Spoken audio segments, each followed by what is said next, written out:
Bismillahirrahmanirrahim. Assalamualaikum warahmatullahi wabarakatuh. Waalaikumsalam warahmatullahi wabarakatuh. Selamat datang Sobat Mudaka Ceria, pemirsa setia pendengar podcast Mudaka Ceria. Hari ini pada kesempatan kali ini kita sudah hadir kembali dengan narasumber baru. Nah, kemudian kalau pemirsa masih bingung, nanti kita tanyakan seputar bagaimana cara menjadi guru yang baik dan benar, yang keren di zaman sekarang, ya. Langsung saja ini sudah hadir di tengah-tengah kita, yaitu Ustadz Denny. Tapi sebelum itu mungkin pemirsa belum tahu Ustadz, ya, baik nama dan jabatan atau dan sebagainya di SD Muhammadiyah 2 Surakarta. Untuk itu langsung saja Ustadz perkenalkan dulu namanya. Siap, bismillah. Assalamualaikum warahmatullahi wabarakatuh. Waalaikumsalam. Perkenalkan Sobat Mudaka semuanya, nama saya Denny Arianto. Di sini selaku wali kelas 4C lebih tepatnya, dan kebetulan diamanai Bapak Kepala Sekolah selaku Wakil Kepala Bidang Kurikulum. Kami kira itu perkenalannya, ya, dah cukup ya. Cukup, ya.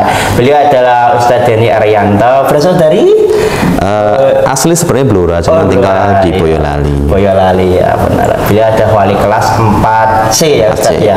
Di tahun ini diamanai juga Wakil Kurikulum. Ya. Kemudian Ustadz, mungkin Ustadz kan sekarang menjadi guru sekolah dasar, ya. Iya. Mungkin adakah alasan kenapa Ustadz itu menjadi atau memilih menjadi guru sekolah dasar, Ustadz? Iya, ini pertanyaan yang sama ketika waktu kuliah dulu ditanyakan. Iya, betul. Jadi sebenarnya kalau to be honest gitu, sejujurnya memang ini bukan suatu kesengajaan untuk menjadi guru sekolah dasar yang setiap hari menghadapi anak-anak. Cuman memang bisa kami bilang ini adalah qadarullah, takdir bahwa kami menjadi guru di SD Muhammadiyah 2 Kauman Surakarta, yang notabene kami harus berhadapan dengan anak-anak. Jadi tapi karena kita sudah menjalani profesi sebagai guru SD, ya kita all out lah untuk mengajar anak-anak, karena setiap pekerjaan pasti ada keseruannya sendiri-sendiri. Ya. Itu yang mendasari Ustadz untuk, ya, qadarullah terus terbuka menjadi guru sekolah dasar, ya. Iya, betul. Ya, betul, seperti itu. Kemudian saya mau bertanya Ustadz, yang dimaksud guru zaman sekarang atau yang lebih kerennya itu istilahnya guru zaman now itu, Ustadz. Itu menurut Ustadz itu apa, ya, Ustadz? Oke. Guru zaman now, ya, ini memang dari bahasanya juga bahasanya generasi zaman sekarang. Betul, Ustadz. Ya. Jadi saya rasa ini my point of view, ya, memang guru itu adalah salah satu profesi yang sebenarnya tidak mudah. Jadi memang jadi guru itu harus menyesuaikan dengan zaman. Jadi bukan kita yang mengajar pada masa kita sesuai keinginan kita, tapi kita yang menyesuaikan dengan zaman. Jadi kalau menurut pendapat saya, apa yang dimaksud dengan guru zaman now, ya guru yang bisa menyesuaikan diri dengan zaman. Ya caranya ya harus mau belajar, harus mau berubah. Ya. Saya rasa itu mau belajar, mau berubah. Iya. Berarti tidak stuck hanya seperti itu saja, ya, Ustaz, ya? Iya, betul. Guru tidak boleh berhenti belajar, tidak boleh berhenti berinovasi. Memang harus berubah. Karena saya juga pernah dengar, kalau kita tidak mau belajar, ya kita harus berhenti jadi guru. Oh, seperti itu. Iya. Karena murid kita kan juga belajar, dan pengetahuan itu berkembang dari tahun ke tahun, masa ke masa.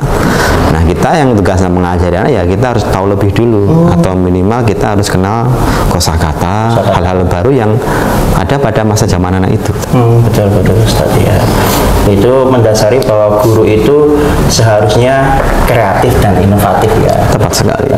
Nah, kalau tadi sudah disinggung tentang kreatif dan inovatif, Ustaz. Nah, menurut Ustaz itu bagaimana cara menjadi guru yang zaman sekarang itu yang inovatif dan kreatif? Karena mungkin guru zaman sekarang yang inovatif dan kreatif itu banyak disukai, ya, Ustaz, ya. Betul. Bagaimana itu, Ustaz? Guru kreatif dan inovatif, ya, yang pertama ini harus dari self motivation ini. Untuk kreatif itu kan harus ada keinginan dulu. Betul. Nah, untuk kreatifnya bagaimana? Saya rasa dengan kondisi zaman saat ini, di mana internet, komunikasi, teknologi juga sudah sangat menunjang, saya rasa kita bisa belajar berkreasi dari situ, Ustaz. Betul. Karena anak sekarang juga lebih banyak mengakses sesuatu di internet. Nah, kita juga harus berkreasi, kira-kira pembelajaran kita tuh bisa nggak kita buat kreasi seperti itu. Sekarang bahkan guru itu tidak harus belajar dari buku manual, ya. Tapi juga dari sosial media ataupun Google. Kan kita sudah tahu ya bahwa sekarang for example di TikTok pun banyak sekali guru-guru muda yang nge-share ide-ide inovatif, kreatif cara mengajar, bagaimana memberi ice breaking yang terbaru. Nah itu kan kita nggak usah malu, walaupun mungkin kita sudah mulai agak berusia, kita juga kalau dapat ide-ide dari guru-guru muda itu ya kita pakai. Nah masalah inovatif ini juga akhirnya kembali ke tadi, mau belajar terus. Nah di sini kan kita ada ngombel. Setiap Jumat itu kan guru-guru juga harus berkumpul, mengevaluasi pembelajaran sepekan sebelumnya, lalu memplanning pembelajaran sepekan ke depan, saling tukar informasi. Mungkin ada dapat info seperti ini, mungkin dapat ide, Pak bagaimana kalau kita pakai aplikasi seperti ini, Flickr kah, pakai Quizzes kah. Nah itu kuncinya saling sharing, saling berkomunikasi untuk mewujudkan yang namanya kreatif dan inovatif itu. Berarti kreatif dan inovatif itu dilakukan juga adanya peran dari perkembangan teknologi ya Ustaz ya. Tentu saja. Iya, jadi Ustaz tadi sudah menjelaskan bahwasanya guru itu pertama tidak boleh berhenti belajar karena perkembangan zaman, semakin banyak ilmu datang, kita juga harus tergugah untuk mempelajari itu. Kemudian peran teknologi jangan sampai dilupakan karena di era zaman sekarang media sosial itu powernya itu lebih kuat ya untuk menyalurkan ilmu-ilmu baru. Nah, tapi menanggapi banyaknya situasi sekarang guru kreatif bermunculan, bahkan di pelosok juga Ustadz, yang pakai TikTok, Instagram, dia itu tidak terbatas oleh waktu, keadaan, situasi, kondisi, masih bisa menyalurkan ilmu yang bermanfaat bagi lainnya melalui media sosial. Nah, kemudian bagaimana untuk menjadi guru yang baik, mungkin bisa mencontoh hal tersebut Ustaz, itu bagaimana? Ya, jadi memang dari suatu hal yang baru, teknologi, lalu sosial media, dan seperti memang pisau bermata dua ya Mister ya. Pisau bermata dua. Pasti ada positif dan negatifnya. Nah, supaya kita juga tetap jadi guru yang baik dan menghasilkan anak-anak yang baik juga. Nah, inilah peran seperti SD Islam, SD Muhammadiyah 2 ini. Kita boleh berkembang menyesuaikan dengan ilmu, sesuai dengan teknologi, sesuai dengan aplikasi terbaru yang sedang viral. Tapi dari dalamnya juga harus dikuati, iman, takwanya, akhlaknya, kebiasaan baiknya juga harus dikuati. Jadi kuncinya kan memang dalam teknologi, dalam apapun itu semua bisa diakses. Ada yang positif, ada yang negatif. Maka kita harus bentengi anak-anak dulu. Membentengi anak itu tidak sekedar memerintah, kita sendiri juga harus memberi teladan. Jadinya pinter-pinter memilah media, sosial media yang pas. Jadi misal kalau kita mau menayangkan video itu ya kita minimal tonton dulu apakah ini layak untuk anak apa tidak. Nah, makanya terkadang kalau toh kita harus showing up YouTube misalkan langsung gitu ya, kita harus ready tangan kita, nanti setiap ada sesuatu yang harus kita skip.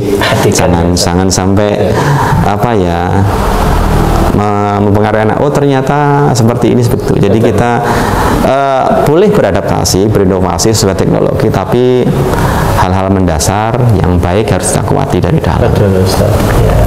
Saya rasa itu sih Ustaz. Iya. Berarti dari dalam internal di SD Muhammadiyah 2 Surakarta itu juga menggunakan peran teknologi, tapi juga ada pengawasan dari internal. Internal itu dari guru-guru di SD Muhammadiyah 2 Surakarta ya. Iya. Nah, tetapi bagaimana perannya Ustaz? Karena kalau sudah di sekolah kan sudah baik dengan pengawasan guru. Nah, kemudian pengkondisiannya dengan wali murid, misal itu gimana? Karena peran teknologi kan sekarang nggak bisa juga di sekolah saja kan, harus ada 2 tempat, sekolah dan di rumah. Nah, itu bagaimana untuk pengkondisiannya dari guru SD Muhammadiyah 2 Kauman Jakarta perihal tentang kreatif inovatif pembelajaran di media sosial?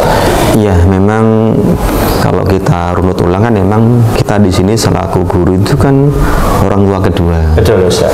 Jadi saat kita mendidik anak kan juga tidak bisa lepas dari peran orang tua. Betul Ustaz. Makanya komunikasi dengan orang tua itu penting. Saya rasa di SD Muhammadiyah ini ada beberapa cara, Mr. Anwar. Yang pertama, pastikan setiap kelas ada grup WA perwalian. Kita bisa klarifikasi, memberikan informasi apapun yang terjadi hari ini ataupun info-info berikutnya. Lalu yang kedua, yang sedang kita rintis ini kan sedang ada parenting. Nah, itu juga salah satu ide baru bagaimana menjalin komunikasi yang baik dengan orang tua. Jadi diharapkan itu apa yang di-planning oleh guru, oleh sekolah, dipahami oleh siswa dan orang tua, dan mereka saling mensupport, saling melengkapi. Jadinya apa ya, berkesinambungan. Oh, di sekolah anakku diajari seperti ini, dirapikan mulai dari adab masuk kelas, menyapa bapak ibu guru, bagaimana berwudu, sholat yang baik, adab masuk musola, keluar musola, cara tadarus, mengaji yang baik. Di rumah juga dibiasakan, jadinya akan berkelanjutan. Nanti kalau berkelanjutan mereka terbiasa. Nah, kebiasaan ini yang mulai kita rintis melalui parenting itu. Parenting. Ya. Itu pemirsa, bahwasanya di SD Muhammadiyah 2 Karamasakarta itu sudah mengadakan parenting. Itu sebagai wujud controlling ya dari internal kita SD Muhammadiyah 2 Karamasakarta, guru-guru bersama tenaga kependidikan berkesinambungan, bersinergi dengan peran wali supaya ya sama-sama mendidik anak untuk berakhlak mulia. Iya, insya Allah begitu. Alhamdulillah. Nah, kemudian karena sudah dijelaskan seperti itu, mungkin ada tantangan apa aja yang sering dihadapi misal Ustadz dan guru-guru lainnya di SD Muhammadiyah 2 Karamasakarta itu menghadapi atau menjadi guru di zaman sekarang, Ustadz? Iya, yang ini yang memang selalu ada dalam setiap profesi apapun ya, betul. Tantangan, apalagi kita ini guru.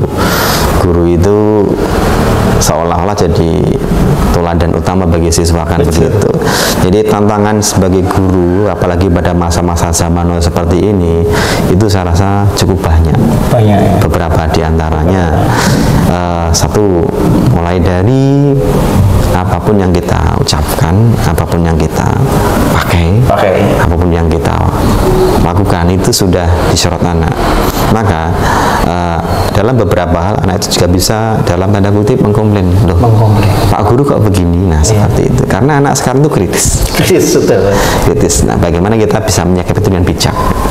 Lalu tantangan kedua adalah tadi Ustaz, terkait dengan teknologi tadi. Saya rasa yang namanya anak zaman itu kan tidak bisa lepas dari handphone, gadget dan sebagainya. Yang lebih tren kan game. Betul. Dan itu kan salah satu yang membentuk karakter anak. Maka dalam pembelajaran biasanya guru mengalami situasi di mana anak itu susah untuk difokuskan, susah untuk diajak fokus ke pelajaran. Nah, itu pintar-pintarnya guru, tantangannya di situ. Bagaimana mengkondisikan anak, membuat manajemen kelas yang baik. Ya perlu tahu kapan harus slow, kapan harus tegas, kapan harus menertibkan anak, kapan harus having fun sama anak. Itu tantangannya. Dan tantangan berikutnya juga karena anak juga tahu teknologi, maka guru juga harus tahu teknologi. Jadi namanya anak-anak sekarang itu kadang tahu tanya di luar hal yang kita ajarkan. Kita sedang ajarkan apa, tahu tentang istilah tentang yang ada di internet. Kadang bertanya menggunakan istilah-istilah yang ada di game. Kalau gurunya tidak paham kan juga repot sendiri. Nah, dan yang terakhir ya tantangannya memang, apalagi kita sekolah swasta ya Ustaz. Bagaimana kita bisa menjalin komunikasi dengan wali murid supaya tidak terjadi miss atau salah paham antara guru dan orang tua. Kan begini, di antara anak-anak sekian banyak itu kan sesekali ada friksi biasa, ada apa-apa sesuatu yang tidak diinginkan. Nah, itu kan kita bagaimana caranya, tantangan kita kalau ada sesuatu dengan anak, kita beritahu ke orang tua, memahamkan orang tua supaya tidak terjadi salah paham. Dan yang lebih utama lagi kan komunikasi masalah sinergi tadi. Kita mau mengajarkan hal A, anak diajarkan hal A, orang tua juga di rumah, Bapak Ibu tolong hal A ini dipantau seharian itu. Nah, itu tantangan-tantangan menurut saya sih. Dan satu lagi yang tidak boleh lupa ya tantangan untuk berubah itu. Karena terutama seperti saya ini kadang juga karena sudah cukup lama mengajar, kadang mengalami kejenuhan juga. Kejenuhan. Tapi kan bukan berarti jenuh terus tidak mau, pokoknya mengajarnya ini saja. Ya tantangannya bagaimana supaya anak itu nggak bosan sama kita. Gitu yang ya mungkin kadang kan anak itu juga ngerasa gimana ya, mungkin mungkin kita mau mengajarkan ini mereka sudah jenuh dulu. Tapi kan materi memang harus itu, harus diajarkan. Itu tantangannya. Gimana supaya mereka itu nggak jenuh dengan materi-materi yang sebenarnya mereka tidak suka, gitu. Atau sebenarnya mereka tidak begitu antusias. Tapi kan itu perlu bagi mereka.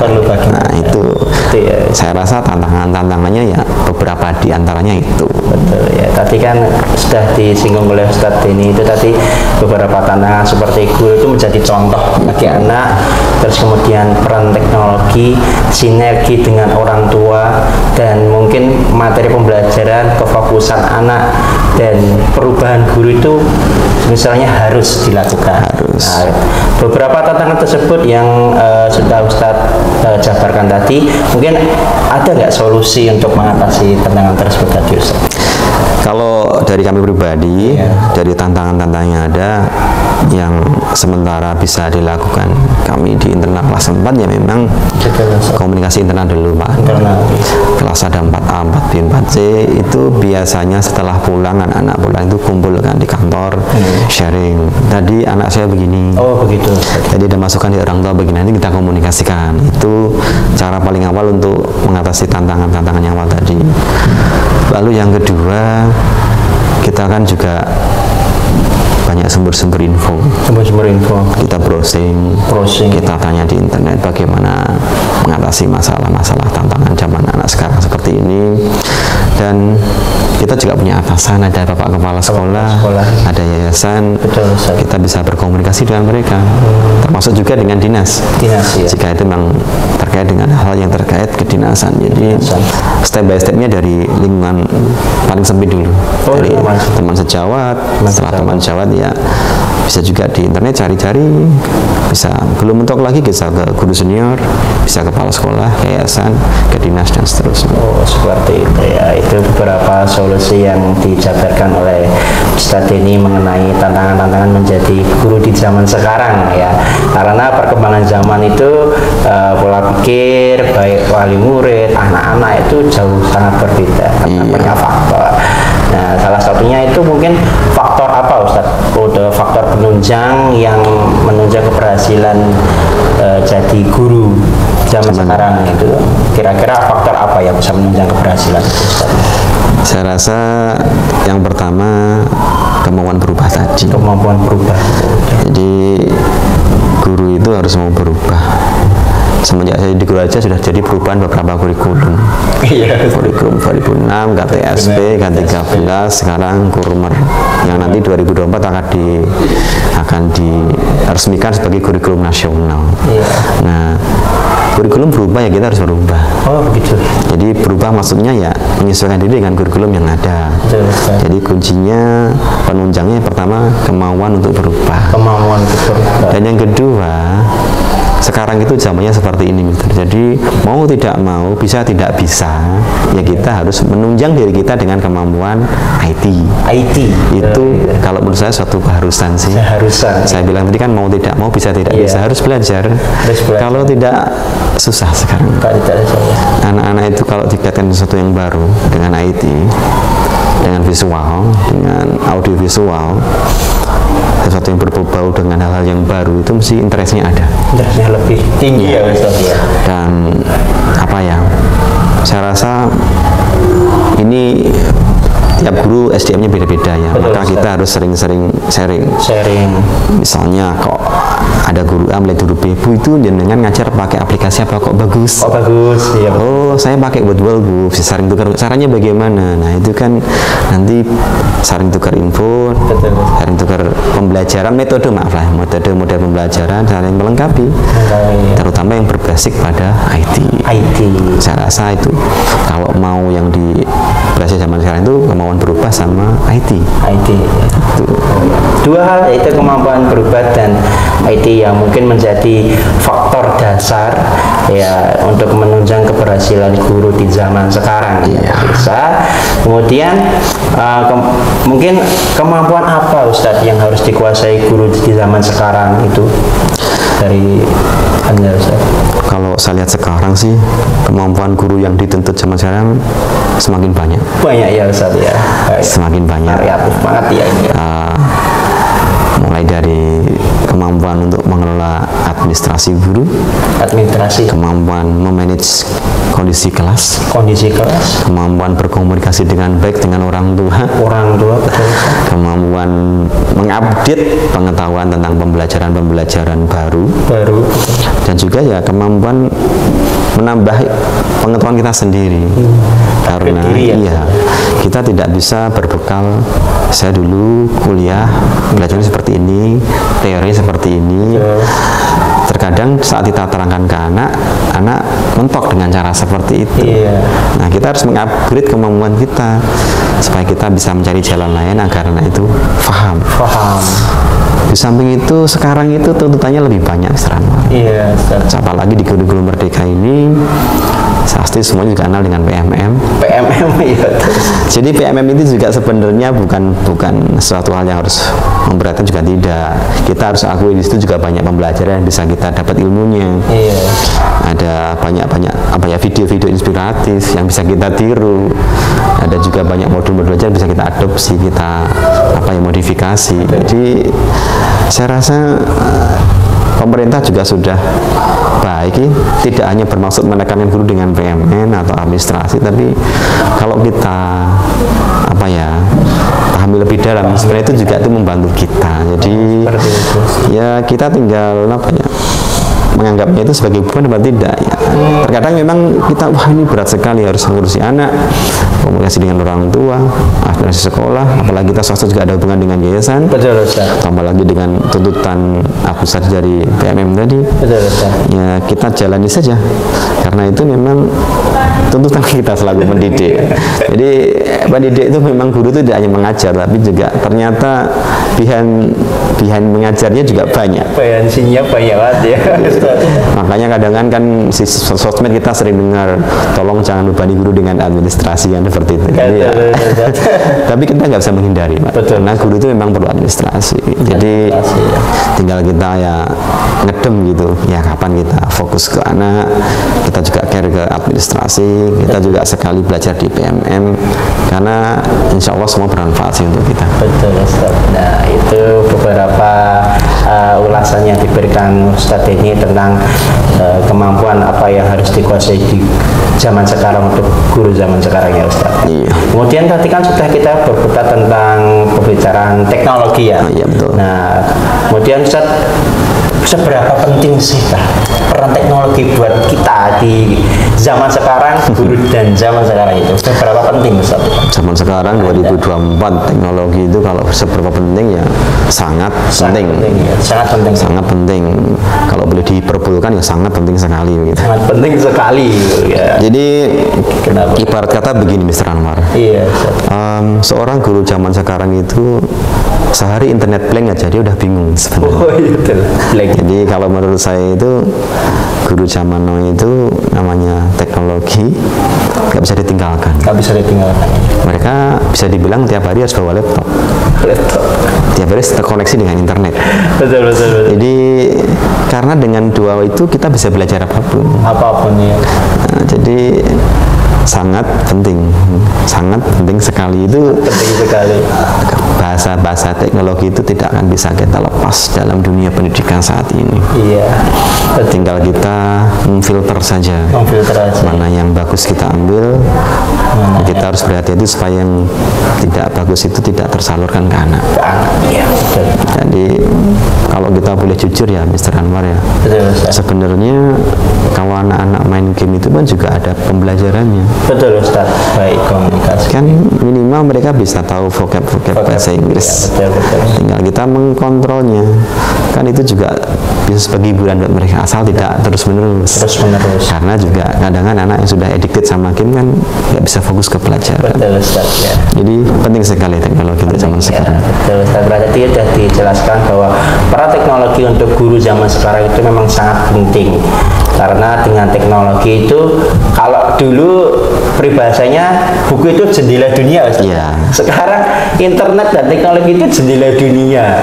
Tadi sudah dijelaskan kalau sehari kita udah ngeblank internet itu ya mohon maaf itu kayak kita nggak bisa mengupgrade diri, mengupdate pembelajaran. Apalagi di SD Muhammadiyah 2 Kampung Surakarta itu sangat mengandalkan peran teknologi karena sudah dijelaskan oleh Ustadz Denny tadi, bahwasanya di SD Muhammadiyah 2 Kampung Jakarta guru-gurunya itu selalu menggunakan teknologi untuk menyalurkan pertama ilmu, kemudian pembelajaran materi-materi, dan jangan lupa tadi ada controlling ya Ustadz ya. Controlling dan filter. Controlling dan filter itu memang harus dilakukan karena sinergi dari sekolah, guru, tenaga pendidikan itu juga dengan peran wali murid seperti itu.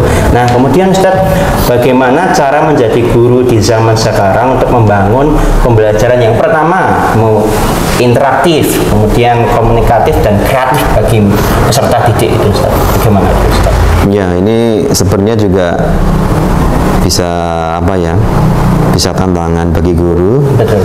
Bisa juga sebagai motivasi bagi guru bahwa bagaimana mengawasi hal tersebut. Yang pertama interaktif. Memang sebenarnya semenjak kurikulum 2013 itu guru sudah diminta interaktif. Jadi guru itu bukan pokok utama, anak yang harus banyak beraktivitas, anak yang harus banyak berdiskusi, anak yang harus banyak tampil, guru yang sebagai fasilitator. Jadi bagaimana kita membuat anak itu seinteraktif mungkin di kelas. Jadi kalau dulu itu anak ramai di kelas itu diibaratkan wah itu kelasnya tidak kondusif. Betul. Tapi sekarang tidak selalu. Mungkin kelas ramai itu memang keinteraktifannya di situ. Lalu komunikatif, ya kembali lagi ini memang pendidikan itu harusnya dua arah. Tidak cuma guru yang ceramah di depan, tapi sekali-sekali guru juga mengajak anak. Bukan sekali-sekali, lebih seringnya anak diminta tampil, diminta untuk presentasi, diminta untuk menyampaikan ide mereka, usul mereka. Dan ini salah satu yang tidak mudah. Tidak semua anak itu berani tampil. Jadi kalau mereka kita buat komunikatif itu tidak segampang itu. Perlu proses. Dan perlu pemahaman masing-masing karakter anak. Ada yang perlu sampai dicoba 2, 3 sampai 5 kali baru mau tampil. Ada yang sekali pancing sudah mau tampil. Dan anak-anak itu beda-beda. Nah, ini salah satu hal yang agak susah kalau membuat anak itu mau tampil itu. Lalu yang terakhir masalah kreatif ya Pak ya. Kreatif. Sebenarnya kreatif itu memang dituntun dari dulu sih sebenarnya, nggak cuman akhir-akhir ini. Kreatif dalam hal membuat modul pembelajaran, model dan metode pembelajaran, KBM-nya juga harus kreatif. Bahkan kita juga harus kreatif membuat alat-alat peraga. Alat-alat peraga contohnya seperti zaman sekarang kan dalam kurikulum merdeka ada project. Nah, project itu salah satu hal untuk membuat anak kreatif. Nah, kalau kita kan tidak harus guru yang membuat ide. Anak-anak maunya apa? Kita ambil tema konsep yang dari bahan bekas. Anak-anak pengen buat apa? Nah, tapi ya kadang-kadang ada ide yang bagus, ada yang belum bisa kita eksekusi, ya kita tinggal mengkomunikasikan dengan anak. Ini kan sekaligus juga melatih anak berani menyampaikan. Nanti kalau ide mereka kita pakai kan, wah ini terima kasih ide dari Mbak ini masih ternyata kreatif juga. Ini yang hal yang memang harus kita tempuh Pak, walaupun tidak mudah sih. Betul Ustaz ya. Terakhir Ustaz, mungkin ada pesan dari Ustaz bagi guru yang sampai saat ini itu masih berjuang mencerdaskan bangsa, anak, dan di dunia pendidikan Ustaz ya. Iya, pesan ya. Iya, pesan kami begini. Karena guru ini adalah pekerjaan yang tidak mudah, tetapi suatu pekerjaan yang mulia juga. Yang pertama, sebagai guru, satu, kita tidak boleh berhenti belajar, terus belajar. Itu yang pertama. Karena pendidikan selalu berubah, while selalu berkembang, kita harus selalu belajar. Yang kedua, adaptif adaptif dengan perubahan zaman. Kalau sekarang modelnya semua terkait dengan teknologi, ya kita harus adaptif dengan teknologi. Sekarang banyak aplikasi terkait dengan pembelajaran, ya kita harus belajar tentang aplikasi-aplikasi itu. Dan yang terakhir, karena kita ini juga mendidik anak orang, dan diharapkan nanti juga menjadi anak yang berguna bagi nusa, bangsa, agama, ya kita harus mendidik dengan penuh kesabaran. Jadi sebagai guru itu harus full sabar. Saya rasa 3 itu. Jangan berhenti belajar. Yang kedua adaptif. Yang ketiga sabar. Saya rasa itu sih. Kalau yang lain kan karena dimudahkan, ini basicnya masuk Islam, ya kita faktor al-Islam kemuh itu tidak boleh tinggalkan, kita sudah benteng utamanya. Benteng utamanya seperti itu ya. betul yang disampaikan oleh Ustadz Denny tadi, bahwasanya guru itu pekerjaan yang tidak mudah, tetapi dalam pekerjaan guru itu banyak berkah. Nah, bahwasanya kalau di guru di zaman sekarang itu yang paling penting itu harus adaptif, menyesuaikan perkembangan zaman ya Ustadz ya. Nah, kemudian juga harus sabar dan sebagainya. Itu terima kasih pemirsa yang sudah menonton podcast hari ini. Kemudian juga terima kasih kepada Ustadz ini yang sudah menyempatkan hadir, waktunya merepotkan ini ya. Insya Allah tidak. Ustadz ini terima kasih banyak. Kemudian pemirsa Sobat Muda Ceria podcast yang kali ini menonton podcast tentang bagaimana cara menjadi guru di zaman sekarang, bagi pemirsa yang ingin mendaftarkan putra putrinya ya Ustadz ya, di SD Muhammadiyah 2 Kauman Surakarta ini masih membuka pendaftaran, betul Ustaz? Insya Allah masih ada kuota, tapi tinggal dikit. Tinggal dikit ya, dan tinggal dikit pemirsa, jadi langsung saja bisa mendaftar di nomor di bawah ini. Nanti saya akan berikan nomor yang bisa dihubungi melalui WhatsApp ya, atau selain untuk WhatsApp bisa datang langsung Ustaz? Bisa ya. Bisa melihat sarpras yang ada juga untuk studi banding istilahnya, atau mengamati dulu. Betul, nah betul, bisa datang ke sini, bisa mengamati dulu studi banding. Insya Allah fasilitas di sini lengkap ya Ustadz. Insya Allah. Baik dari teknologi, bangunannya, sudah ada berapa bangunan di sini Ustaz? Ada 3 gedung Mister. 3 gedung ya. Semua kelas sudah full AC. Full AC kelasnya. Lab komputer ada, perpustakaan akreditasi A. Tempat parkir sekarang juga baru. Cukup luas. Untuk kantinnya Ustaz? Kantinnya pernah juara kota juga, juara 3. Pernah juara kota. Kantin sehat. Kantin sehat pastinya. Nah, jadi tidak ragu lagi pemirsa untuk Anda menyekolahkan putra-putri Anda untuk memilih sekolah dasar yang Islami pastinya Ustaz ya. Tidak meninggalkan dari teknologi karena guru-gurunya sudah kreatif inovatif. Iya, betul. Ya, dan juga kita juga mengunggulkan dalam bidang umumnya juga ya Ustaz. Insya Allah, insya Allah. Alhamdulillah. Itu terima kasih yang sudah menonton podcast kali ini. Saya ucapkan terima kasih, dan jangan lupa like, comment, share video ini, dan jangan lupa juga subscribe channel SD Muhammadiyah 2 Kauman Surakarta. Jumpa lagi di kesempatan lainnya dengan narasumber yang mungkin berbeda. Terima kasih, saya cukupkan sekian. Billahi taufiq wal hidayah. Wassalamualaikum warahmatullahi wabarakatuh.